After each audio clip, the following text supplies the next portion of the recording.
RG Kar medical college হাসপাতালে এসে পৌঁছল সিআইএসএফ এর টিম। সেখানেই মহিলা সিআইএসএফ এর জওয়ানরা রয়েছেন। আর কিছুক্ষণের মধ্যে ডিপ্লয়মেন্ট হবে। এখন তারা অ্যাডমিনিস্ট্রেটিভ বিল্ডিং এর সামনে। নতুন প্রিন্সিপাল জয়েন করলেন।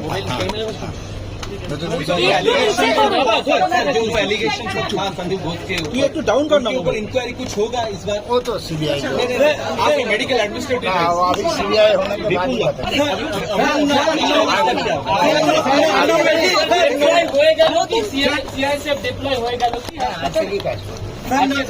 ही वापस आने के लिए छात्रों से बात करेंगे। छात्रों के से बात हुआ। पहला स्टेप आपका क्या कुछ लोग आया था उसके साथ बात की। पहला स्टेप क्या होगा?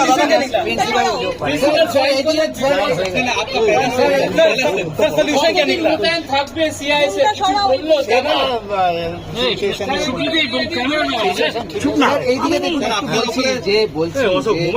যে পড়ুয়ারা কালকে গেল কথা বললো, আজকে সুপ্রিম কোর্ট আমার সমাধান কিছু আসছে, উপরে সমাধান হবে। আর